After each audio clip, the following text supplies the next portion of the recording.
No, I said another cat, Oh. as in like to get more cat support. Oh my goodness, this is like, this hypothetical is all of a sudden taking a dark turn. Like, Don't mess with my cat.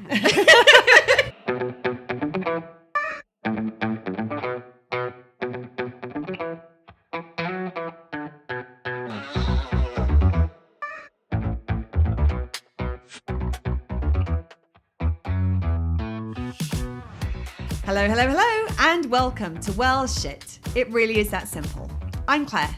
And I'm Serena. On this podcast, we help you to understand about your 12 universal needs, why they are currently not being well met, How to meet them in ways that work for you, and how to consistently do so in quick, easy, and simple ways that fit seamlessly into your life. We'll also help you to understand how doing so will have a positive ripple effect in literally every area of your life. If you like what you hear, sign up for more support with meeting your needs with your weekly Universal Needs notes at theuniversalneeds.com. And enjoy the show. Hello, hello, hello. Hey, everyone. That was so funny because I literally got through 2 hellos and I almost had like a memory blank. I remember saying like, Did you forget you're a 3 hello type of person? The funny thing was is that I had, I don't know whether I told you this, like a couple of weeks ago, I was so tired and I was talking about like recording podcasts and the fact that I didn't have the mental capacity to record podcasts. I was like, I can imagine myself going, hello, hello. Line. Hello. Oh, hello. Like, and I was like, how do I think I was thinking about something else. I wasn't really being present with what I was doing. And all of a sudden I'm like, hello, hello. How many have I done? Oh, hello. I feel like that's more of me thing usually. Well, hello, hello, hello. Sparkly thing over there. I just think that just sometimes I need to adopt that moment as well. I think that we all have to embrace our inner Serena at times. Is it part of wholeness? It might be. I don't know why I had this image in my head of like embracing my inner Serena, like hugging this tiny Serena. Like a little pocket-sized like a little version. pocket-sized Serena. Serena, who's Serena? I don't know, but she's probably fun too. And she's the Starina. It's the Starina from Birdcage. I love Starina. Oh my god, that's one of my favorite movies. Me too. Ugh. I love Nathan Lane and Robin Williams. And I who's Agatha? Yeah. Oh god, I can't remember what his name is, but yeah, he's amazing. David something? No, he was David in Friends. But that, yeah, yes, him, like that, just that. I mean, I don't think at that time I appreciated that trio together. Oh my god! And then I mean, because that's pretty old. I mean, we were younger. I want to say youngins, but I'm like, significantly younger. But maybe enough 97. I want to say.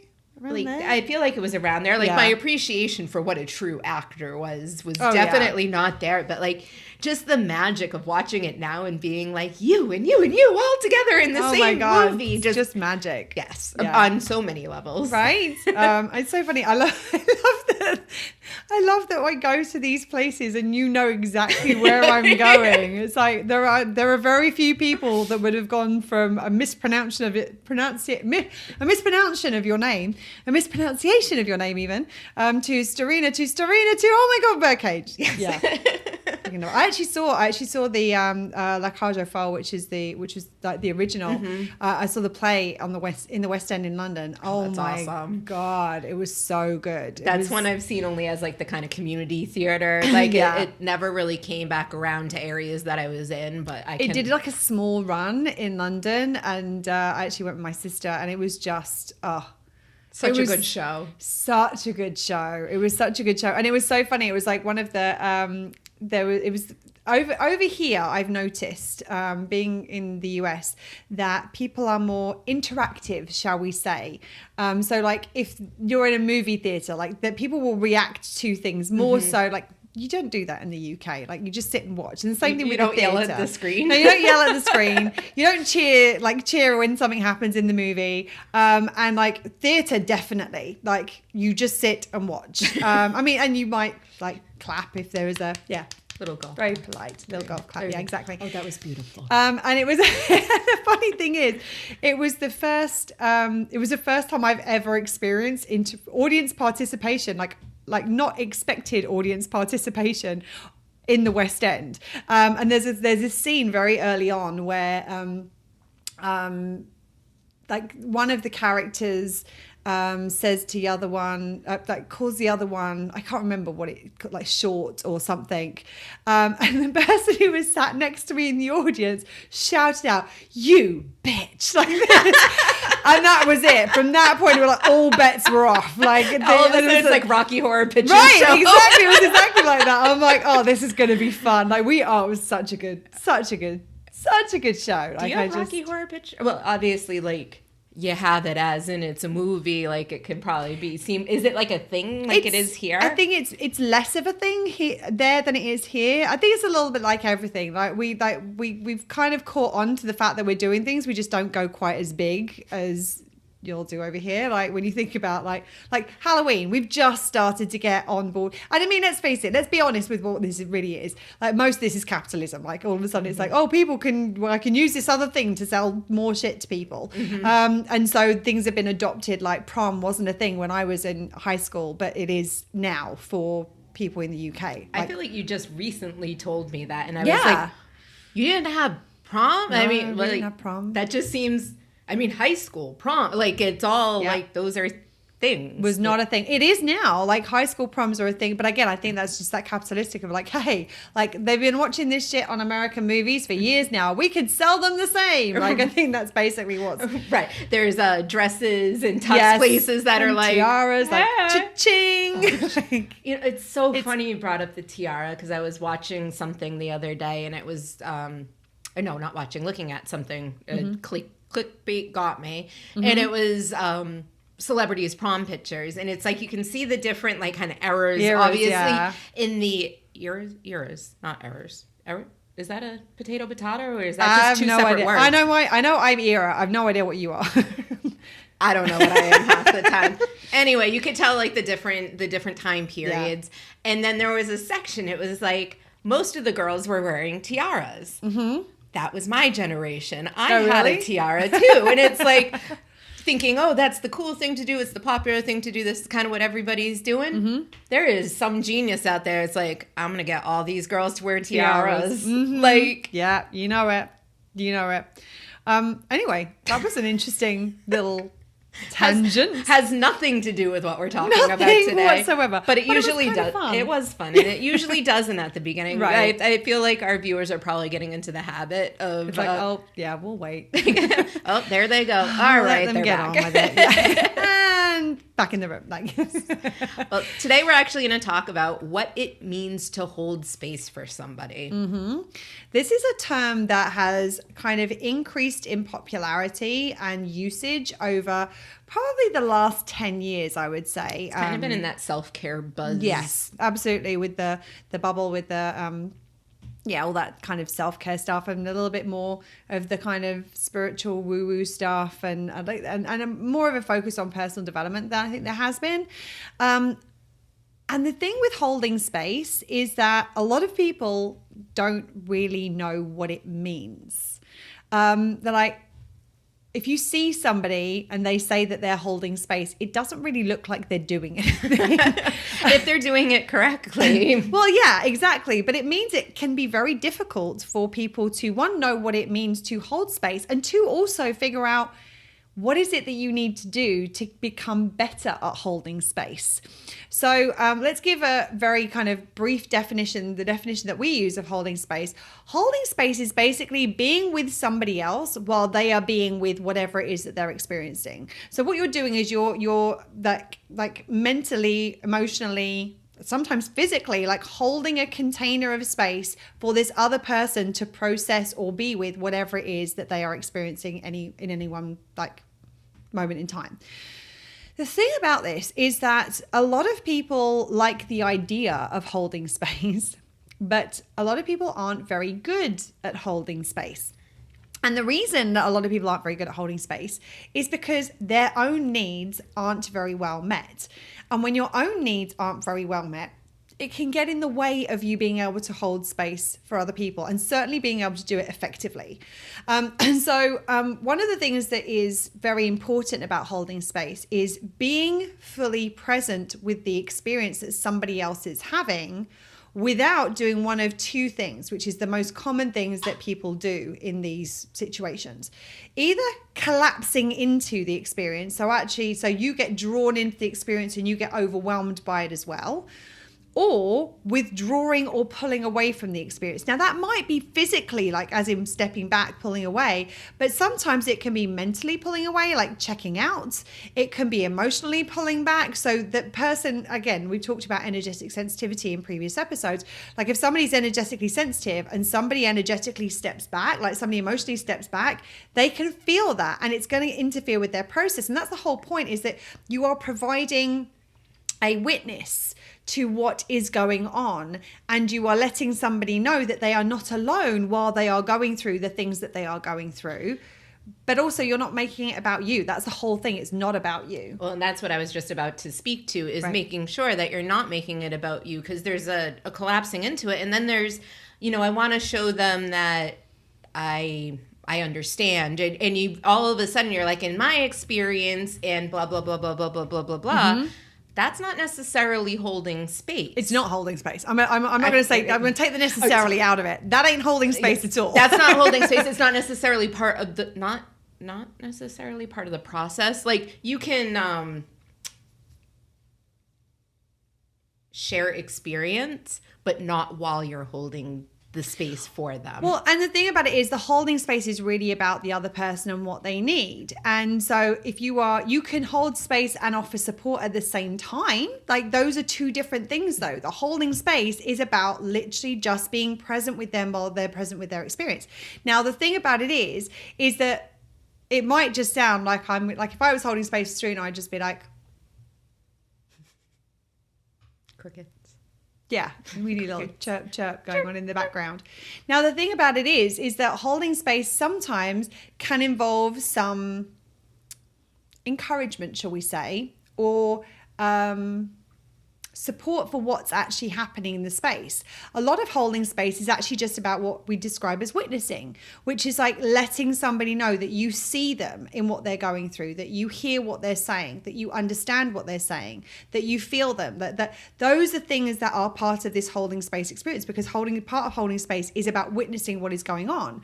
So if I was holding space for Serena and she's sharing what is going on, then I may the part of the holding space is me saying, I hear you. Like, that sounds really difficult. Like, it's just acknowledging what is going on. Now, sometimes it may be that you momentarily pause with the holding space to be able to say, is there anything else you want to share? Like, there's that encouragement of yeah, okay. Is there any more? Is there anything you want to go deeper into that? Like, that is an encouragement. But the holding space is really just being present with them and acknowledging what is going on in front of you and allowing them to be in where they are at without you collapsing into it. And that collapsing in, as I said, could be you collapsing into your own experience, but some of it could be the things that Serena was talking about, where that collapsing in is like trying to give advice, trying to fix. None of those have anything to do with holding space. And if somebody's asked you to hold space, then you don't have their consent to do that. You could ask, would you like some suggestions? But actually, even doing that, you want to make sure that they've processed what they're actually processing before you get to that point, because otherwise you can interrupt the process by even asking the question. It's like, I don't know, I'm kind of in this right now. I don't know that I want suggestions right now. But even that, it can kind of short circuit the process a little bit. And so the thing about it is that so frequently people are very uncomfortable holding space for other people because you're not doing a whole lot. You're actually doing a lot, but you're not really actively doing something. It's not like you're giving advice. It's not like you're telling them what to do. It's not like, if I'm holding space for Serena, I'm not like hugging her and like stroking her arm or anything like that. I'm just being with her. Sometimes I might offer my hand if she wants to hold it, or I might offer that space, but really it is just about being present with them while they are being present with the experience that they are having. Now, as I said, the part of the reason that most people are very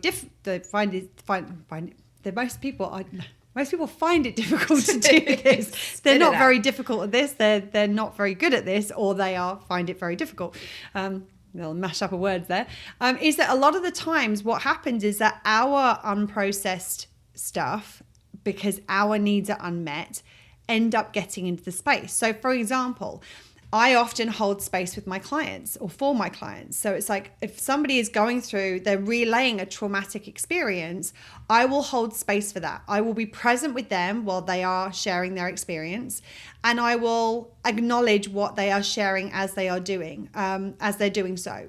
The thing about it is that if I have anything that is unprocessed, which is similar to, adjacent to, or even just triggered by seeing somebody else in that space, my stuff starts coming up in the space as well. And the whole thing about holding space is you are taking your stuff out of the space in order to make this space about the other person. And so what can end up happening is that where we haven't processed stuff, is that we can end up with our stuff starting to enter the space. And that's when it gets messy. That's not holding space for somebody else. That's where you end up like co-processing, which if you have made a decision that that's what you want to do, that's not necessarily something that is ill-advised, but it's not holding space for somebody else. And what can end up happening is like if you see somebody who's in deep sadness and you haven't really gone there for yourself, where you have grief or where you have sadness, is that the grief in somebody else can trigger the grief in you, and that's where your stuff starts coming into space. If you see somebody in abject rage and you haven't gone to the places in yourself where you have experienced anger and rage, it could trigger that thing within you. So one of the most important things to be able to hold space well is to meet your own needs, i.e. to process your own stuff. One of the things I often say to clients is, I've never had a client, and I'd be very surprised if I had a client who brought something to me to share in a space where I haven't been to that same or similar place within my experience, within the obviously the spectrum of experience that I had as a human being. If you want to go to sadness, I'll go to sadness because I've been there within myself. You want to go to grief, you want to go to heartbreak, you want to go to anger, you want to go to rage, you want to go to frustration.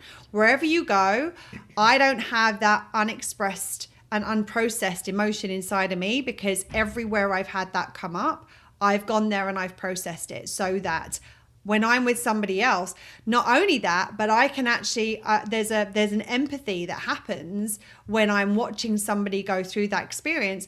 But I can have empathy for somebody without collapsing into that experience. It's not like, oh my God, this person's really seen, it's really upsetting. It's like, oh God, I feel you. I know, like I know how this feels when you're going through that place because I've been there too, kind of thing. So that's one of the things. The second thing is that is helpful to help us when it comes to holding space is to get comfortable with uncomfortable emotions. So one of the other things that tends to happen is, rather than kind of collapsing into these unprocessed things that we've had of our own, is that if we have not processed our stuff, then what can end up happening is that when somebody goes into grief, or when someone goes into anger, or when someone goes into frustration, is that we can pull back at that moment. It's like, oh, I don't necessarily want to be around that, or I don't know how to deal with somebody when they're being in that. And what that can cause us to do is to withdraw. And as I said, sometimes it might be physically stepping back. Sometimes it might be like mentally checking out, which means that you're no longer present, which means you're no longer holding space. Or it may be that you're emotionally like shutting down in order to like withdraw emotionally from the situation, so you don't have to be with those uncomfortable emotions. And one of the most important things that to be able to be with the uncomfortable emotions is to be with your own uncomfortable emotions and get in the practice of it. Like if somebody else, like it's not easy the first time that you're with somebody else when they're going through grief, but actually, as long as you've processed your own grief and you know you've kind of done that for yourself, by being in the presence of somebody else's grief, it lessens the charge around it for you, because the more that you experience that, the less uncomfortable you are with it, because the more familiar you are with the process.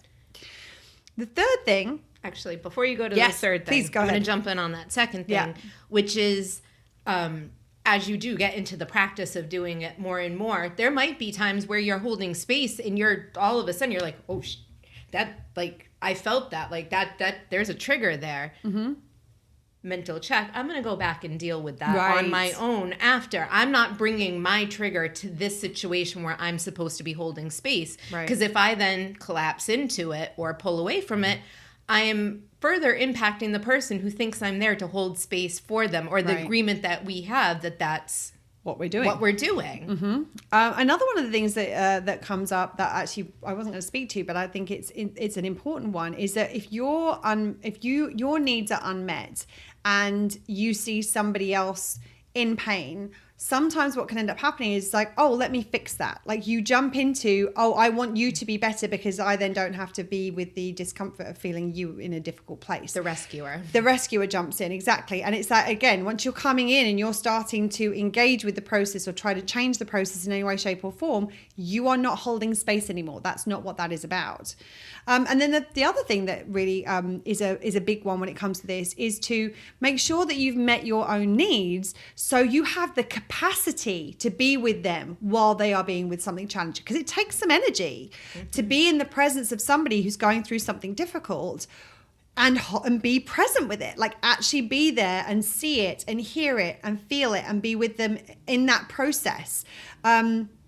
Or be with them while they're being with that process. And that takes some energy. You need to make sure you have the capacity, because if you're on low capacity and it's like all of a sudden it goes, they go deeper, it's like, oh crap, now what? I don't have the capacity to deal with this right now. And then all of a sudden that space that's being held for them is no longer, it no longer has the integrity that it had. Well, and with that as well is making sure, like, sometimes you end up holding space for somebody and you don't realize that's what you're going into. It just kind of happens. Mm-hmm. But oftentimes, you know that you're about to hold space for somebody. Right. If Claire's having an issue and she comes to me, it's like, okay, like, how am I, like, where am I? Because if I'm, sorry. So Serena's covering the mic with her hands as she's gesticulating. I'm trying to get used to not in front of my face, and it's a process. Mm-hmm. Sorry, if I come to you and and I know that I'm going to have to hold space, or that I not even have to. I know that I'm being asked to, or that I'm going to. I'm going to do a quick check-in and be like, okay, here are my needs, my love need, my acknowledgement. Okay, where am I? Yeah. Now I'm resourced. So if I do feel one of those impacts, if something does trigger me, I don't have to jump in or jump out. I can be like, okay, well, that was a little dip in the resource, but I'm not at bottom. I'm not, pulling from those icky reserves of desperation or the fumes or, Absolutely. I'm not trying to pull it out. It's like, no, I'm still good. And if it gets to a point, at least with Claire and I can be like, I really want to be here for you. I'm having some reactions to this. And just acknowledging that maybe I've stopped holding, like, I really want to do this. I want to be here. And for some reason, I'm not able to at this point, and communicating that. Yeah. And like, do you need to take a moment? And like, actually, let me take a moment. I'll go do that. And then I'll come back and be like, okay, I'm good. Sometimes it's just needing to step away and take a deep breath within your own space and being like, okay. Because if I was to hold space for Claire and in the middle of it, I'm not communicating what's going on with me. And I'm like, with no comment, no context, that could look a lot of different ways. Yes, absolutely. And I think this is the thing, is that this is something that we have learned to do. I mean, it was something that I was well aware of before Serena and I became friends, but it's something that is like a key component of our friendship now, and it's a key component of our business relationship even now, in that if we've got something going on, so often what will end up happening is that we'll go and speak to the other person, and rather than jumping into fix it mode, which is what people often tend to do previously, just saying, actually, could you just hold space for me? I just want to process this, but I want to have some support while I'm doing it. And this is the thing, is that a lot of people think, well, holding space isn't really doing anything. Holding space is often one of the most supportive things that you can do. Like actually allowing somebody to be with what they're going through and be with them while they're going through that, to witness that and to have them have that experience of doing it with that support of somebody else being present with them. It's so powerful. It's such a gift. It really is. I mean, to be seen, to be heard, to feel that you're in, like, you're not alone in something, but not having to take on all of their shit that you may not be alone in it, but you also don't want to carry their luggage. Right. Absolutely. Well, and the thing about it is that when you're in this kind of space, is that people, like, we live in one of the most repressed cultures in history. Like, we don't tend to talk about what's really going on. We don't tend to share what's happening. We certainly don't get seen, therefore, in what's going on. That we don't get heard and we don't get listened to. And it means that when we do, it's like, oh, thank God, that felt so good. And a lot of the times, all that it is it's having somebody being there while we're doing the process that we need to go through. It's interesting. I remember when we first started the Nourish Your Needs Facebook group, one of the things that was very, very difficult for a lot of people when they first started was like, do not offer suggestions unless, one, they are asked for, or two, you've asked consent. Like if that's what they were like. We want to primarily hold space and witness each other. And initially people were like, what do you mean I can't offer suggestions? Like, that's what I do online. I go in there and tell everybody else how to live their lives so that I can avoid actually facing the stuff that's going on in mine, which is what a lot of people do. That's what they do. They go in and give advice to everybody else while living in a very different way. And I remember having somebody reach out to me. And when we were, there's a post that we make every Tuesday called The Support Space, where we put a post up and we allow people to share that what they maybe want to get support with, maybe they want to be witnessed, and we encourage our members in that thread to focus on witnessing, to focus on I hear you, I see you, I feel you, because it's about being seen and heard in what we're going through. And I remember I had someone reach out to me very, very early on and went, oh my God, it's so nice to be in a space where I don't have to think about what the suggestions are for every problem that's in there.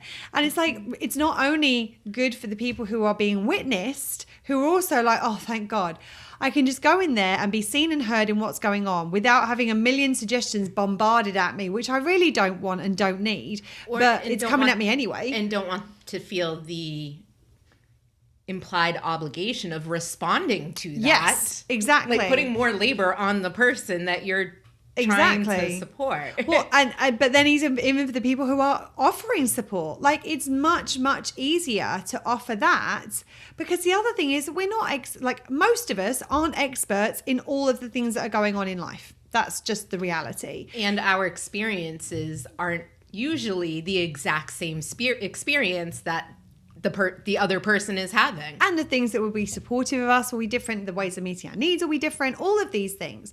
So it actually takes the pressure off. And I think so often what ends up happening is when somebody shares they've got something going on, it feels like they're sharing it so that they will get advice, so that they'll be told the fix. And it may be that, and here's the thing, it may be that they do want advice and suggestions.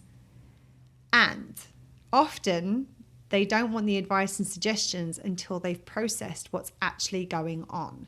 That's certainly true for me. I know that if I'm talking to somebody and I'm like, I just got to get this out. I just want to experience it. I want to express it. I want to let you know what's going on. I want to feel heard. I want to feel witnessed. I want to feel supported in the sense that I'm not alone in this. That's what I want. Okay, now we've got that out. Okay.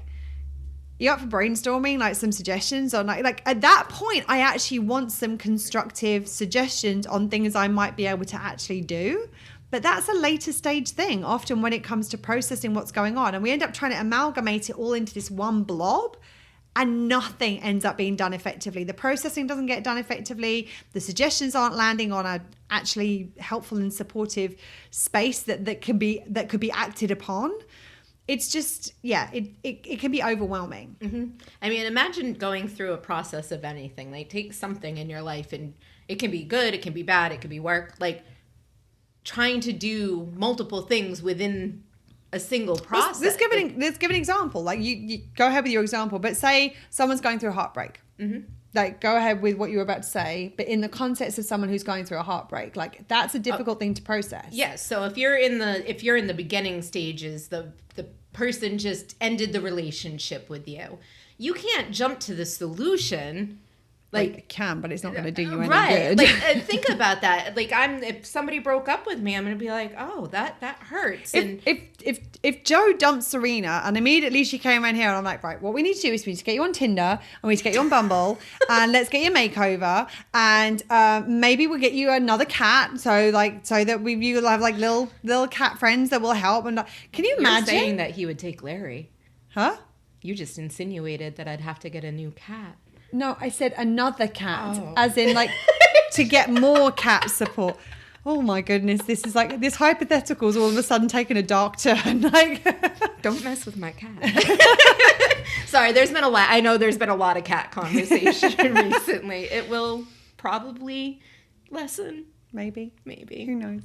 But yeah, let's take that example. And I go into all of these like, and like maybe it would be helpful for you to go dancing so that you can like get some of that energy out. Like if I bombarded you with those suggestions when it has just happened, what would your response be?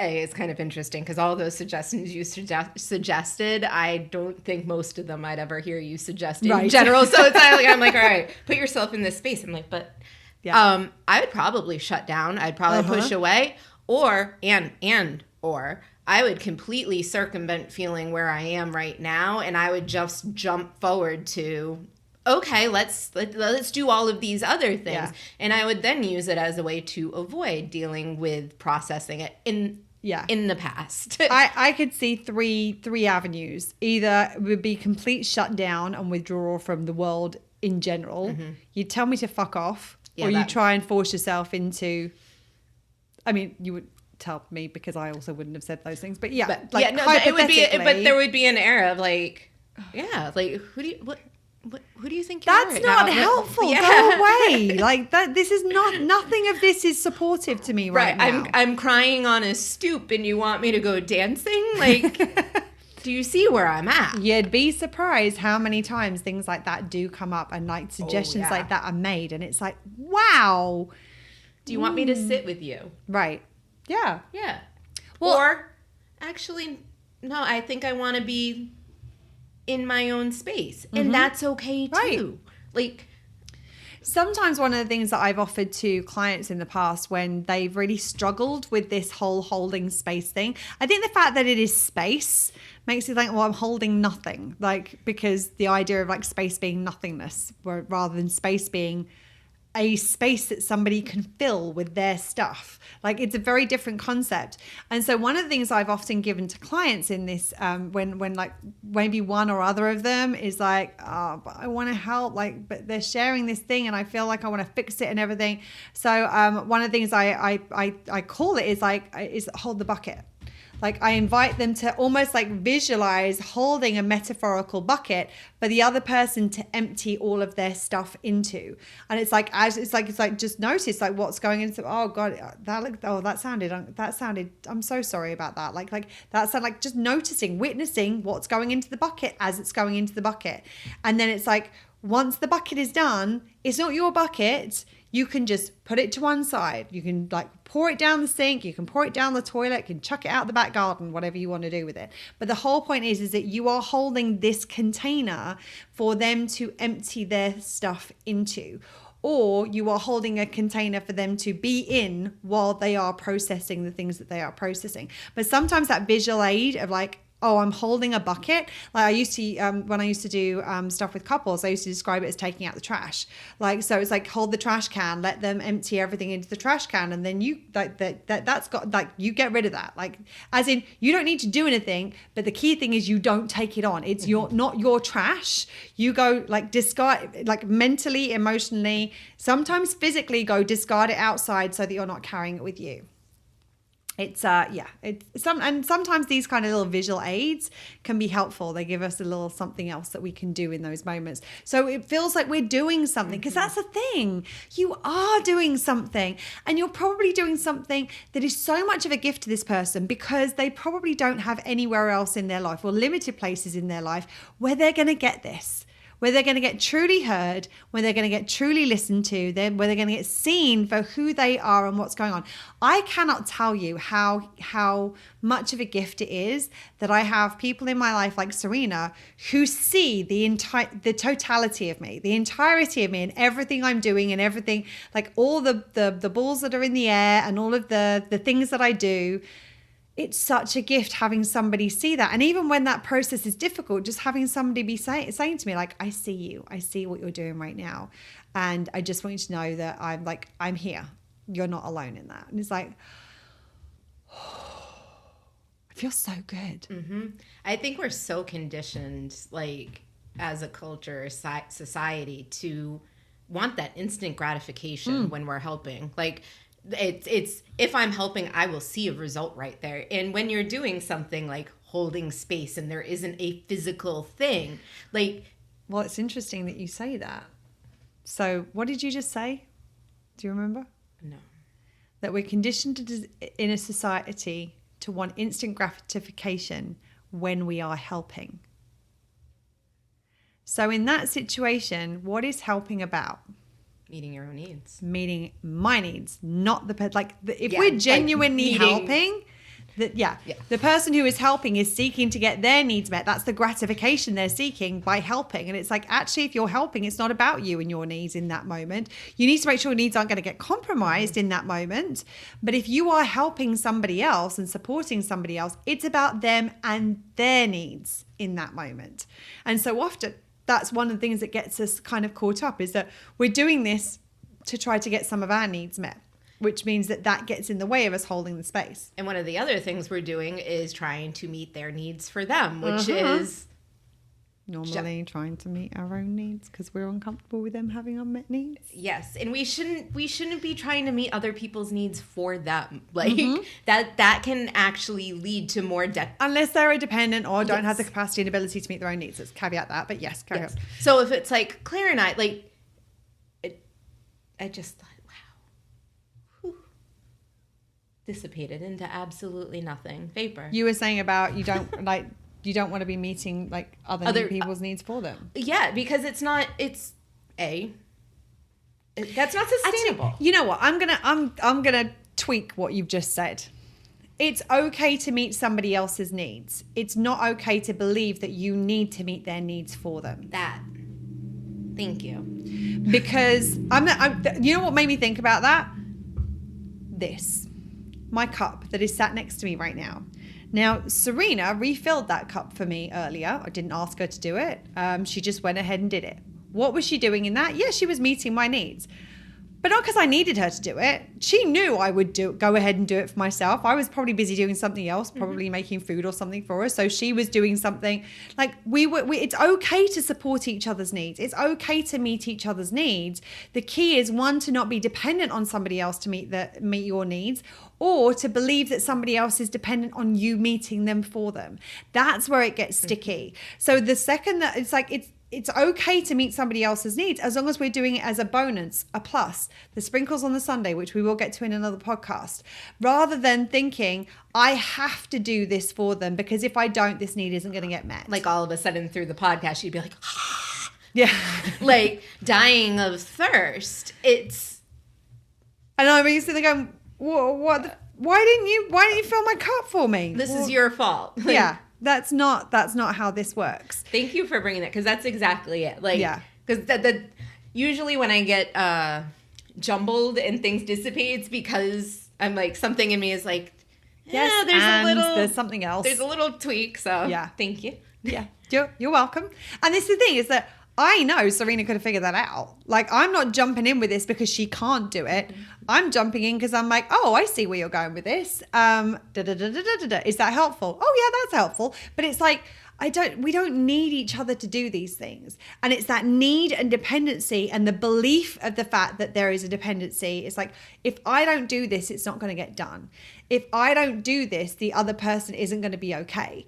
And it's like, as soon as we get into that space, that's where we create this dependency and this the victim approach and the rescuer approach, all these sorts of really kind of messy ways of relating to each other kind of come in. Codependency is also formed through this too. Absolutely. Because you get used to the oh, well, Serena fills my water. And it's like, oh, well, I fill Claire's water. Absolutely. And then we become dependent. Like, she doesn't drink unless I'm filling it. I don't, I constantly fill it because I'm like, she's not going to drink without it. None of which is true. Yes. And none of that is a supportive, nourishing, constructive dynamic. Like, we want to make sure that we are doing the things. It's so funny because I've just noticed that you're drinking a seltzer, and I nearly said to you earlier, do you want one of those seltzers? Because I knew that's what. And this thing, like, when you know each other well, it's okay to meet each other's needs. Like, I could have easily got out a seltzer for Serena and been like, hey, here you go. Again, like, I can do that, but it's a bonus. It's not something that she is dependent on for getting that need met. And this is where the kind of stickiness comes in, is that, oh, I have to do this because if I don't do this, her needs aren't going to get met. That's where the rub is. That's where the issue lies. And this is where we can now start to shift and do things where we can support each other. But everything I do for Serena, it's like, I've got someone who I spend a lot of time with over here who opens the car door for me, which is really lovely. Can I do it myself? Would I do it myself? Do I need them to do it? No. Do I appreciate the fact that it's done? Yeah, it's kind of nice. But it doesn't mean to say if they don't do it, I'm going to walk into the car door or sit on the curb because I'm like, oh, well, crap, no way into the car now. Like, I'm stuck. I've actually seen people stand there until somebody opens the car door for them because they've gotten into this codependency, and it's... I'm going to say that's something different. Is it? I think that's entitlement. I think and this is where, like, we talk a lot about nuance. There are so many different things that these things can be, and there's so many different layers and nuance to a specific situation. In that situation, energetically, in most, and it's not in all, but I would say in most situations, that's an entitlement to somebody else doing it for me, so I don't have to do it for myself. I agree. I can't do it unless they do it for me. And there's a subtle difference in there, but it's a really important one. But either way, we are making somebody else responsible for meeting our needs. And neither one of those approaches is helpful, healthy, and especially, I don't want to use the word healthy, constructive, supportive. But just for those listening, I'm aware that the use of the word healthy is ableist language. So we're shifting that language. So if you notice me catching myself and changing it, that's what that's about. None of those are dynamics that are going to support in getting people's needs met. And that's what we want to do. We want to shift to the place where we are in a place where our needs are our needs. So in that situation, like, by me trying to, if we're in this holding space dynamic and Serena's got something going on and I'm like jumping in trying to fix it for her, like, I'm trying to meet her needs for her in that moment, when in actual fact, I actually block her from meeting her needs, because the only thing that's going to meet her needs if she's got something to process is her processing it. Me jumping in is not actually going to help the process. It's actually going to get in the way of it, which compromises her needs, which then is going to compromise mine because of the interconnectedness. So it's like looking at how do we do this in a way that honors our needs and honors the needs of the people that we are trying to support, where we can offer support without creating dependency. I also think, kind of to touch on what I had said before, is that we oftentimes feel we need to be doing something. Like, well, if I don't say all of this stuff, they're not going to think I'm helping them. Or like, kind of along with that instant gratification, but it's like, I need to do action. I also need to be seen as helping. I need to be acknowledged for helping. I need to be heard as helping. I need to be meeting my needs. Yeah. There was something else that popped in as you were speaking there. You were saying about if you were, that you needed to be, oh, it's gone. It may come back. It was one of those, I was like, ooh, and then, you may have another podcast about you. I think the thing about with all of this is that ultimately what it comes down to is when we are holding space for somebody else. Oh, that's what I was going to say. I knew it would come back. Is that if we're in a place where, so if, for example, we're in a place where we know we are holding space, that's the agreement. Someone's asked for space to be held, or that we have offered to hold space. That's one thing. if we find ourselves in that situation where somebody is sharing something and we don't know what support they're wanting, that's the great time to ask the question. And this is what we do. Like, do you want me to hold space? Do you want me to make suggestions? What would feel most supportive to you right now? And it gives them the ability to go, actually, well, what would I read now? Actually, holding space, that's what I need right now. Okay, go right ahead, share away. Like, I hear you. Come on, I'm here. Let's do this kind of thing. Versus, I could really use some suggestions with this situation. Like, I don't feel there's anything to process right now. What I actually would like is to brainstorm some solutions around this, which is, again, that's supportive as well. If that is what the person needs most in that point in time, and that feels supportive to that person for where they're at in that situation in that moment. And with that, I think another aspect of holding space is sometimes it might be like, actually, I think I need to be by myself right now. Like, can hold space from a difference, respecting somebody's... From a distance. From a distance? Yeah. Huh? You were saying you can hold space for a distance, right? From a distance. From a distance. Yeah. Yeah, you said from a difference. Did I? I think. From a distance. Sorry, no, carry on. So from a distance, you can still hold space. And how nice does that feel when somebody hasn't pushed your boundary? Mm-hmm. Like... Yeah. Right there, that's supportive, not the forcefulness of, no, I'm going to be here for you. Like, and just so you know, like, holding space for somebody from a distance means that you just do the same thing. You're just mindful of the fact that they are processing something. There's a part of you mentally that is with them and saying, okay, I'm still here. I'm here from here. I'm not here from there. I'm here from here. And therefore, you don't have to deal with me being in your space, because maybe you don't need that right now. Maybe you want to be on your own as you're doing this, as you're processing this, but I'm going to hold space from here. And then if they want to share anything from that distance, you can acknowledge from that distance. But it's about being present with somebody, with where they're at and what they're going through. And you're right, it's absolutely something you can do from a distance as well. So yeah, it's recognizing there's different ways of doing this. And the question is always like, what is it that would meet my needs best in this moment? And sometimes it doesn't look the way that we would think it was. So we can ask for something different. Like, oh, well, I really would like you to hold space, but I want to be on my own right now. Could you hold space from there? Sure.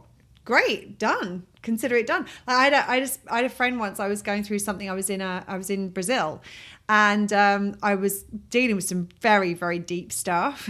I remember contacting a friend of mine, and she was like, I was like, can you talk? She's like, I'm at a photo shoot right now. She's like, I can't talk, but I can text. I'm like, can you hold space for me over text? And I did. I processed it over text with her. And it worked just fine because I was still getting what I needed in that moment. And if she hadn't been available, I would have spoken to somebody else, or I would have figured out, there's a bunch of different things I could have done in that moment to meet those needs.